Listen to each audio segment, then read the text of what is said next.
हरे कृष्णा, राधे राधे। आज आप सुनेंगे कार्तिक मास महात्म का अध्याय 8। इसी के साथ आप सुनेंगे भगवान के भक्त की एक कथा और साथ ही तुलसी चालीसा पाठ और तुलसी माता की आरती। नारद जी बोले, इंद्र आदि देवता दैत्यों को फिर आता देखकर भयभीत होकर विष्णु भगवान की स्तुति करने लगे। कच्छ मच्छ आदि रूप धारण कर भक्तों के दुखों को दूर करने वाले ब्रह्मा विष्णु शिव आदि रूप में जगत की उत्पत्ति करने वाले तथा गदा शंख पग और खड्ग धारण करने वाले आपके लिए हमारा नमस्कार है। हे असुर निकंदन गरुड़ नायक पीताम्बरधारी यज्ञदत्त अविकारी शरणागत त्राता, हम आपको बारंबार नमस्कार करते हैं।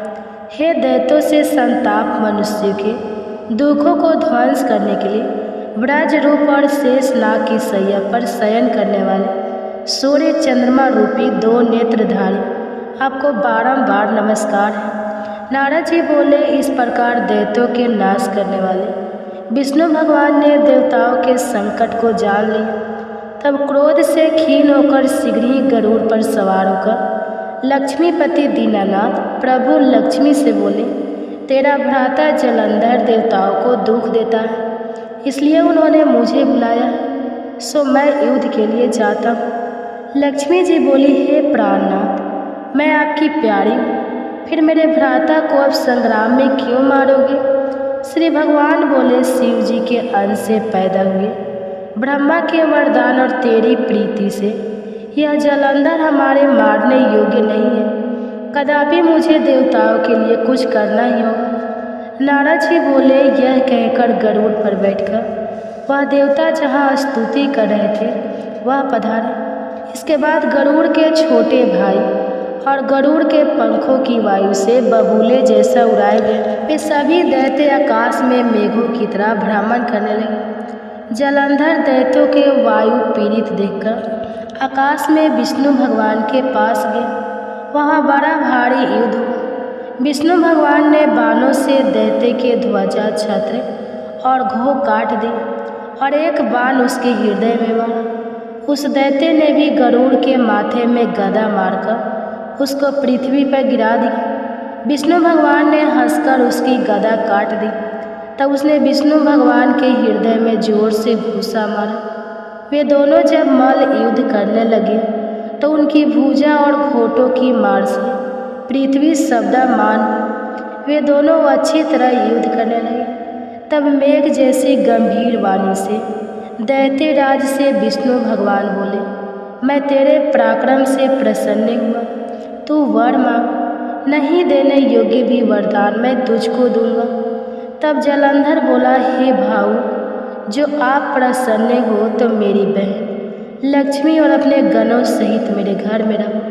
तो नारद जी बोले, बहुत अच्छा कहकर भगवान देवगणों और लक्ष्मी समेत जलंधर के पूर्व में पधार गए। महाबली जलंधर उन देवताओं की दैत्यों को सौंपकर पृथ्वी पर आया। देवता गंधर्व सीधे और रत्न के समान उत्तम वस्तुओं को अपने अधिकार में करके तथा देव गंधर्व सिद्ध सर्प राक्षस मनुष्य इनको अपने में राज्य बसाकर वह त्रिलोकी का राज्य करने लगा।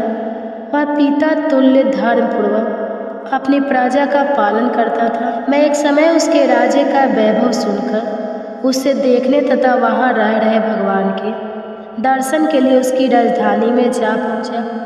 इसके आगे का वृत्तांत आप अगले अध्याय में सुनिए। इसी के साथ अब आप सुनिए भगवान के एक भक्त की कथा और उसके बाद आप सुनेंगे तुलसी चालीसा पाठ और तुलसी माता की आरती। किसी गांव में एक साहूकार रहता था और उसका एक बेटा और बहू भी उसके साथ ही रहते थे। साहूकार की बहू कार्तिक मास में रोज सवेरे उठकर गंगा स्नान करने के लिए जाती। सुबह जल्दी जाते समय वह किसी भी पराये पुरुष का मुँह नहीं देखती थी। यह उसका रोज का नियम था। एक राजा का बेटा भी सुबह सवेरे गंगा स्नान करने के लिए जाया करता। वह हैरान होता कि मैं इतनी जल्दी उठता हूँ स्नान करने के लिए, लेकिन कोई तो है जो मुझसे भी जल्दी उठकर स्नान कर लेता है। कार्तिक माह के 5 दिन बचे थे कि एक दिन साहूकार की बहू तो स्नान करके वापस जा रही थी और उस समय राजा का वह बेटा स्नान करने के लिए आ रहा था। आवाज़ सुनकर बहू जल्दी जल्दी जाने लगी, लेकिन जल्दबाजी में उसकी माला मोजरी वहीं छूट गई। राजा के बेटे ने उसकी माला मोजरी उठा ली और सोचने लगा कि जिस स्त्री की यह माला मोजरी इतनी सुंदर है, वह स्त्री खुद कितनी सुंदर होगी। तब उसने पूरे गांव में घोषणा करवा दी कि यह जिसकी माला मोजरी है वह 5 रात मेरे पास आएंगे। साहूकार के बेटे की बहू ने कहलवान किसी को साग भरने बैठा देना।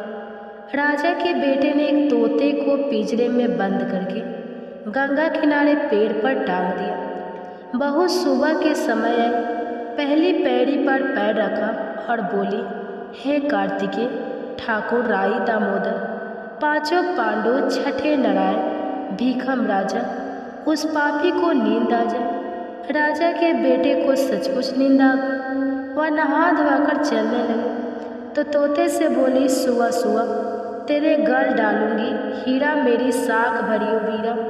सुनकर सुआ यानी तोता बोला कि कोई वीर भी साख भरता है क्या?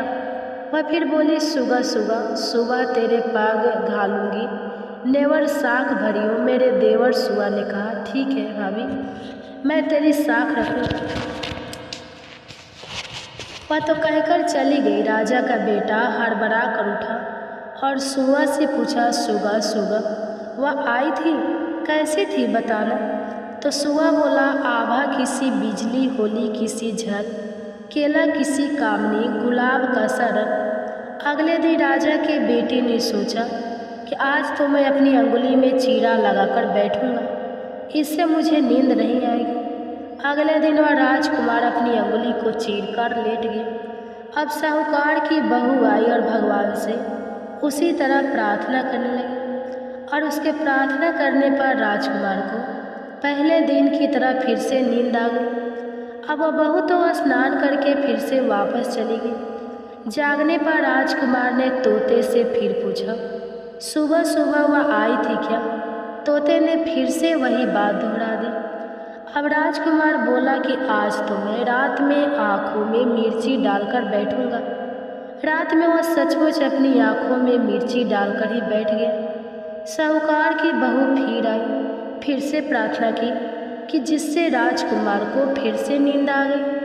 अब राजकुमार ने तोते से बहू के आने की बात पूछी। उसने फिर से वही बात दोहरा दी। राजकुमार अब फिर से सोचने लगा कि आज तो मैं बिना बिस्तर के ही बैठूंगा। रात को बिना बिस्तर के वह बैठ गया। जब बहू कार्तिक का स्नान करने आई तो उसने फिर से भगवान से प्रार्थना की। राजकुमार को फिर से नींद आ गई। जब वह स्नान करके जाने लगी तो आंखें बंद करके चली गई। राजकुमार जब उठा तो वह जा चुकी थी।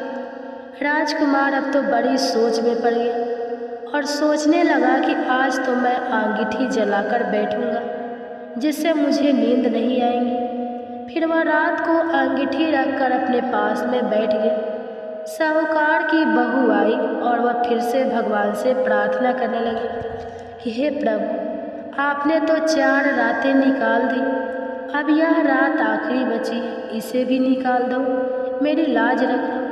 भगवान ने उसकी बात रख ली और राजकुमार को 5वीं रात में नींद आ गई। जब वह स्नान करके जाने लगी तो तोते से बोली, सुबह सुबह इस पापी को कह देना कि 5 रातें पूरी हो चुकी हैं, अब वह मेरी मोतियों की माला मेरे घर भिजवा दे। सुबह राजा की राजकुमार की आँख खुली तो उसने तोते से पूछा, सुबह सुबह आज भी वह आई थी? तो तोते ने कहा, हाँ वह आई थी और उसने अपनी माला मंगवाई क्योंकि उसकी 5 रातें पूरी हो चुकी हैं। यह सुनकर राजकुमार सोचने लगा कि वह तो सच्ची थी, तभी तो भगवान ने भी उसका सत रखा। कुछ समय के बाद राजकुमार को कोढ़ हो गया। राजा ने ब्राह्मण को बुलवाकर पूछा कि मेरे बेटे का शरीर क्यों जल रहा है। ब्राह्मण ने विस्तार से सारी बात राजा को बता दी कि इसने क्या किया था। ब्राह्मण ने कहा कि इसने पतिव्रती स्त्री पर बुरी नज़र डाली, इसलिए इसे यह रोग हो गया है। राजा ने इसके ठीक होने का कोई उपाय पूछा तो वह ब्राह्मण कहने लगा कि उस साहूकार की बहू को अगर यह अपने धार में बहन बना ले और रोज उसके नहाए हुए जल से स्नान करे तब तो यह ठीक हो सकता है। राजा साहब की बहू की माला लेकर साहूकार के घर गया और बोला कि यह माला अपनी पुत्र वधू की है, आप इसे ले लीजिए और कृपा कर अपनी बहू के नहाए हुए जल से मेरे बेटे को नहला दीजिए। साहूकार बोला कि मेरी बहू तो किसी पराये पुरुष का मुंह तक नहीं देखती, आप उसे इस नाली पर बैठा दीजिए। जब वो ऊपर नहाएगी तब नीचे इस नाली के पानी से आपका पुत्र स्नान कर लेगा। राजकुमार ने वैसा ही किया और कुछ समय के बाद उसका शरीर चंदन से स्वस्थ हो गया। हे पंचभिखु देवता, जैसे अपने साहूकार के पुत्र वधू का सत रखा वैसे ही सभी का रखना।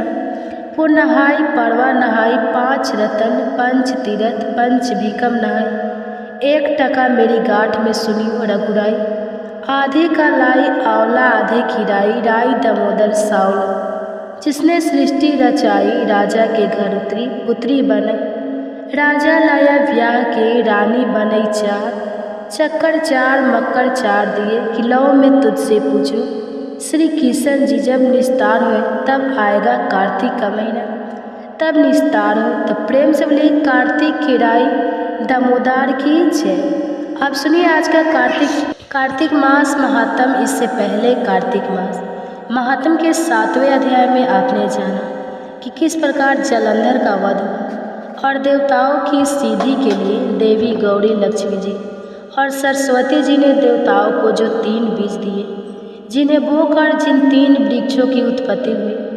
अगर आप इस बारे में जानना चाहते हैं तो इससे पहले का अध्याय आप जरूर सुनिए। देवर्षि नारद के मुख से इतनी कथा सुनने के पश्चात महाराज पृथु ने फिर से उनसे विनती की कि हे महामुनि, आपने कार्तिक मास में भगवान विष्णु की पूजा का महात्म्य सुनाया। इस मास में अगर किसी अन्य देवता का पूजन या व्रत होता हो तो वह भी बताइए।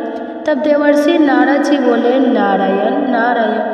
कार्तिक शुक्ल पूर्णिमा को विष्णु जी का व्रत, कार्तिक कृष्ण चतुर्थी को श्री गणेश जी और अष्टमी और अमावस्या को श्री लक्ष्मी जी का व्रत रखा जाता है। जो कुमारी कन्याएं कार्तिक मास में चतुर्थी को गणेश जी का कर्क चतुर्थी व्रत रखती है उन्हें सुयोग्य वर मिलता है। अगर विवाहित स्त्री इस व्रत का पालन करे तो उसका सुहाग अटल रहता है। प्रातः काल स्नान आदि से निर्मित होकर चंदन आदि से श्री गणेश जी का पूजन करें, फिर सायंकाल गणेश जी का पूजन करके चंद्रमा उदय होने पर चंद्रमा को अर्घ दें, फिर उत्सव मनाते हुए भोजन करें। सद्वाक्य को अपने सुहाग की रक्षा करने के लिए यह व्रत अवश्य ही रखना चाहिए। कर्क चतुर्थी व्रत के महत्व का वर्णन करते हुए देवर्षि नारद ने कहा, हे राजा पृथु, अब इस व्रत का इतिहास सुनाता हूँ, ध्यानपूर्वक सुनो। भद्रावती नगरी में सुधर्मा नाम का एक राजा था। उसके रविदत्त, सुशर्मा, जय शर्मा और सुभोभन नाम के 4 पुत्र और वीरमती नाम की कन्या थे। सुधर्मा ने अपनी कन्या का विवाह देवव्रत के साथ कर दिया था। वे दोनों प्रेम पूर्वक रहने लगे। एक दिन अचानक घर पर सांप के द्वारा काटे जाने से देवव्रत की मृत्यु हो गई। यह देख वीरमती जोर जोर से रोने चिल्लाने लगी। उसकी आवाज़ और उसका रोना सुनकर उसके माता पिता, चारों भाई और पूर्वसी पर आ गए और देवव्रत को मरा हुआ देखकर समस्त नगर दुख के सागर में डूब गया। उसी समय दुखों को दूर करने वाले महर्षि पुलत मुनि अचानक वहाँ पर आ पहुँचे। राजा ने हाथ जोड़कर विनयपूर्वक उनसे पूछा, हे महात्म, किस पाप के कारण मेरी यह कन्या विधवा हुई है? पुलत मुनि ने बताया कि कार्तिक मास के कृष्ण पक्ष की गणेश चतुर्थी का व्रत ना रखने के कारण यह कन्या वैधव्य को प्राप्त हुई। फिर पुलत जी ने कहा, एक समय दैत्यों के नाश का उपाय खोजने के लिए ब्रह्मा, विष्णु और महेश तथा इंद्र आदि सभी देवता एकत्रित हुए। उस समय श्री ब्रह्मा जी ने कहा कि गणेश चतुर्थी का व्रत संपूर्ण विपत्तियों का नाश करने वाला है। तब सब देवताओं ने कार्तिक कृष्ण चतुर्थी को व्रत रखा, जिससे दैत्यों पर विजय प्राप्त हुई। विजय होने के बाद समस्त देवताओं ने गणेश जी से कहा कि हे गणपति, वर मांगो। तब गणेश जी कहने लगे कि जो स्त्री कार्तिक कृष्ण चतुर्थी का व्रत करे उसका पति चिरंजीवी, और जो ना करे वह विधवा हो। अतः समस्त स्त्रियों को यह व्रत अवश्य ही रखना चाहिए। हे राजन, तुम्हारी कन्या ने इस व्रत को नहीं किया था, इसी कारण यह विधवा हुई है। यदि अभी यह इस व्रत को करे तो उसका मृत पति जीवित हो सकता है। ऐसा कहकर पौलस मुनि चले गए। तब राजा ने अपने जमाता का शरीर तेल में सुरक्षित रखवा दिया। इसके बाद जब कार्तिक मास आया तो उसकी कन्या ने विधिवत व्रत करके उद्यापन में ब्राह्मणों को दान दक्षिणा देकर उन्हें संतुष्ट किया, जिसके प्रभाव से उसका मृत पति पुनः जीवित हो गया। नारद जी कहते हैं, हे राजा प्रीतु, सौभाग्यवती स्त्रियों को अपने सुहाग की रक्षा और संतान प्राप्ति के लिए व्रत अवश्य ही रखना चाहिए। इसके आगे का वृत्तांत आप सभी अगले अध्याय में सुनिए। आप सुनिए श्री तुलसी चालीसा पाठ और तुलसी माता की आरती। तुलसी भवती सत्यवती सुखदनी नमो नमः। हरि प्रेसी श्री वृंदा गुण खानी, श्री हरि शीस विरजन देहु। अमर वर्य बेजन हित, हे वृंदावनी अब न करहु विलंब। धन्य धन्य श्री तुलसी माता महिमा, अगम सदा श्रुति। गाता हरि के प्राणों से तुम प्यारी, हरहि हेतु किन हो तपरी। जब प्रश्न है दर्शन दीन हो, तब कर जोरु विनय उसकी हो। हे भगवंतम कंत मम होए, दीन जानी जान छाड़ छ। सुनि लक्ष्मी तुलसी की बानी, दीन हो श्राप कथ परयानी। उस आयोगी वर मांगन हारी, हो बीट पर तुम जर तनुधारी। सुनि तुलसी सपत ही माहु, करहु वास तुनीचन। धामा दियो वचन, हरि तब तत्काला। सुनहु सुमुख जानी, बिहाला समय पाई। योरो पाती तोरा पुजही आस, वचन सत्य मोरा तब को कुल। मह गोप सुदामा, तू भई तुलसी दामा। कृष्ण रास लीला के, माही राधे सके। प्रेम लाखे नाही, दियो श्राप तुलसी। तत्काल नर लोक कहीं तुम जन्म हो। इहो बाला यो गोप बह दानव राजा, शंख चूर्ण नामक सिर ताजा। तुलसी भता सुखी, नारी परम सती गुण। रूप अगारे अस दवे कल्पवती। जब गए कल्प तृतीय, जन्म तब भय हो। वृंदा नाम भयो, तुलसी को असुर जलंधर। नाम पति को कर, अति बंद अतुर बल। धामा किन्हा शंकर से, संग्रामा जब निज सने। सहित शिव हारे, मरही ना तब कर हर की पुकारे। पतिव्रता वृंदा थी, नारी को ना सके। पतहि संग हारी, तब जलंधर ही भेष बनाई। वृंदा ढिग हरि पहुँचो जा, शिव हित लही करी कपट प्रसंगा। कियो सतीत्वे धर्म तो ही, भंगा भयो जलंधर कर। संग हारा सुनी, उर्सो के उपारा। ही छन की दियो कपट, हरि तारी लखी। वृंदा दुख गिरा, उचार जलंधर जसे हते। अभीता सोई, रावण दस हरहि सीता। हास्य प्रस्तर सम हृदय, तुम्हारा धर्म खंड। माँ में पति ही सहारा, यही कारण। लई श्राप हमारा होए तनुपासन। तुम्हारा सुनी हरि तुरंत ही वजन। उचार दियो श्राप बीना, विचारो लखे नानिज कर तू। तपति को लन हियो, जब पार्वती को जरमति तू अस हो जर रूपा। जग मह तुलसी बिटपे अनूपा। धगवर रूप हर शालिग्रामा। नंदी गंडक बिच लालामा। जो तुलसी दल हम ही चढ़ाई है सब सुख भोग परम पद पाई है। बिन तुलसी हरि जलत शरीरा। अतिशय उठत शीस उड़े पीरा। जो तुलसी दल हरि सिर धारित सुसहस्त्र घट अमृत डारित। तुलसी हरि मन रंजन हारी रोग दोष दुख भंजन। हारी प्रेम सहित हरि भंजन। निरंतर तुलसी राधा में नाही। अंतर व्यंजन हो 56 हो प्रकार बीन तुलसी दल ना हरहि। प्यारा सकल तीर्थ तुलसी तर छाही लह दे। मुक्ति जन संशय नाही कवि सुंदर। एक हरि गुण गावत तुलस ही निकट सहसे। गुने पावत बसत निकट दुर्वासा। धामा जो प्रयास ते पूर्व ललामा पाठी करही। जो नित नर नारी होई सुख भाषा ही त्रिपुरारी। तुलसी चलीसा पढ़ी तुलसी तरु गिरिधारी। दीपदान करी पुत्र फल पावा।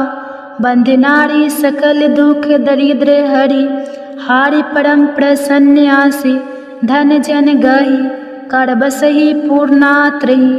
अभिमत फल जगत महिला ही पूर्ण सब काम कज दलहि।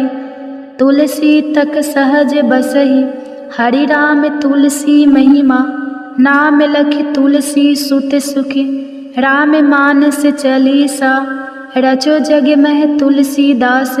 प्रेम से बोली तुलसी महारानी की जय। जय तुलसी महारानी नमो नमः। हर की पटरानी नमो नमः। तुलसी महारानी नमो नमः। धन्य तुलसी पुरन तप कीनो। शालिग्राम बनी पटरानी नमो नमः। तुलसी महारानी नमो नमः। हर की पटरानी नमो नमः। जाके पत्र मंजरी कोमल श्रीपति। कमल चरण लपेटानी नमो नमः। तुलसी महारानी नमो नमः। हरि की पटरानी नमो नमः। कौन महीने बोई रानी तुलसा। कौन महीने हुई हरियाली नमो नमः। तुलसी महारानी नमो नमः। हर की पटरानी नमो नमः। कौन महीने हुई तेरा पूजा।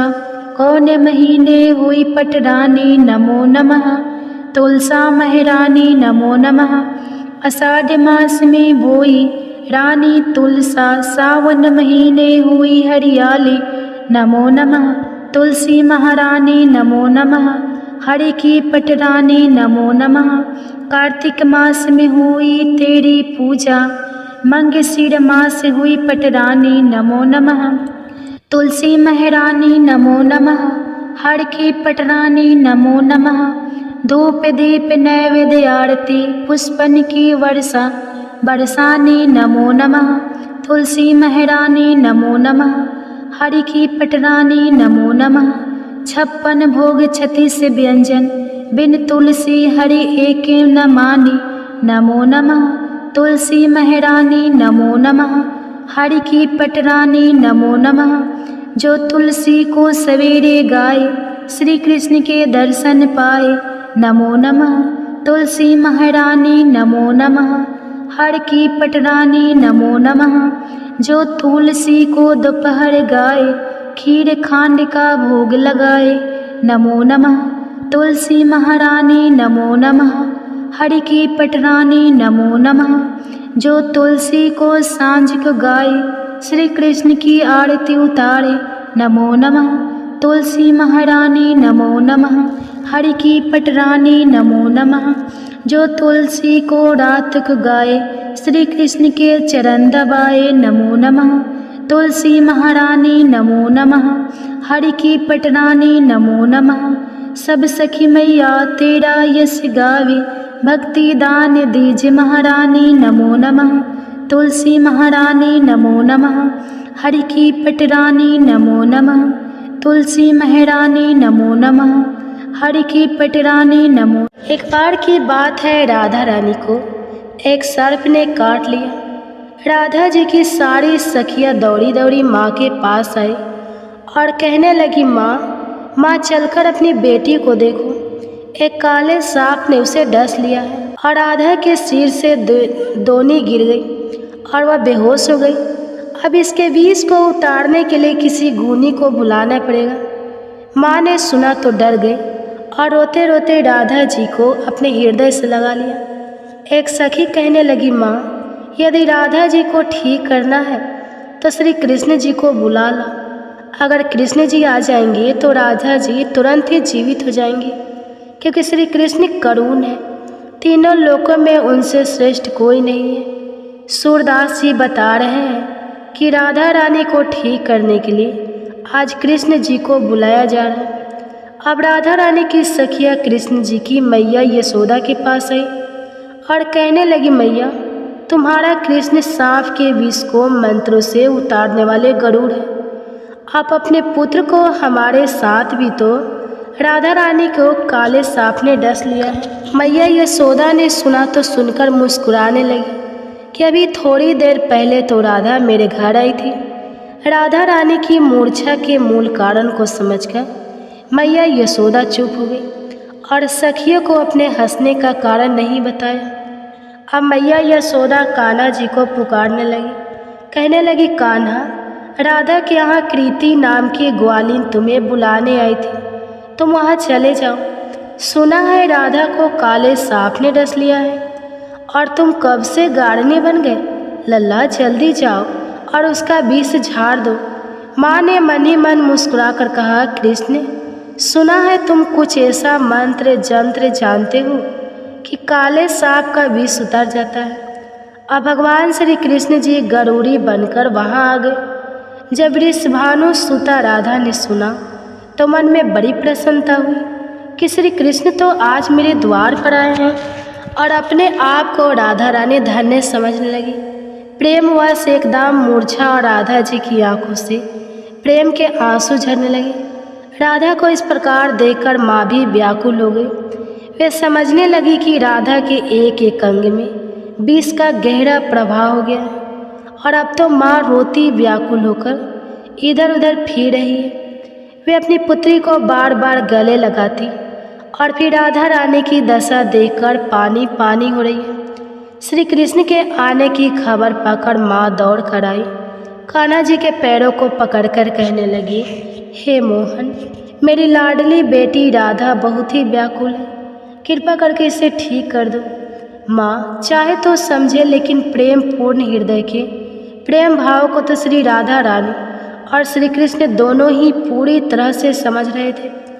तब श्री कृष्ण ने कुछ झाड़ फूंक शुरू कर दिए और राधा जी को स्पर्श किया। जैसे ही उन्होंने राधा जी को स्पर्श किया तो एकदम से किशोरी जी यानी श्री राधा रानी ने आंखें खोल दी। श्री कृष्ण जी वास्तव में बहुत बड़े गाढ़नी हैं। शरीर का विष तो उन्होंने झाड़ दिया, लेकिन मन और सिर पर प्रेम का जादू कर दिया। अब राधा रानी ने होश में आकर अपने नेत्र खोले और आगे श्री कृष्ण को देखा तो बस एक टक निहारती रही। फिर लाज से एकदम खड़ी होकर अपने वस्त्रों को संभालने लगी। फिर राधा रानी ने अपनी माँ से पूछा, माँ आज क्या है, सब लोग यहाँ इकट्ठे क्यों हैं। माँ बोली, राधे तुम्हें सांप ने डस लिया था और तुम्हें तो अपने तन मन की कोई सुधि नहीं रह गई थी। अब माँ राधा रानी को बताने लगी कि श्री कृष्ण के मंत्रों को द्वारा तुम्हारा उपचार हुआ है। राधा रानी की माँ बार बार कुंवर कन्हई की बड़ाई करने लगी। माँ ने श्री कृष्ण के मुख को चूमा, गले से लगाया और फिर अपने घर भेज दिया। वह कहती है कि मैया यशोदा की कोख धन्य है, उनकी कोख धन्य धन्य है जिससे श्री कृष्ण जैसे सुपुत्र का अवतार हुआ है। इन्होंने तो तुरंत ही ऐसा उपाय कर दिया कि मेरी बेटी को जिंदा कर दिया।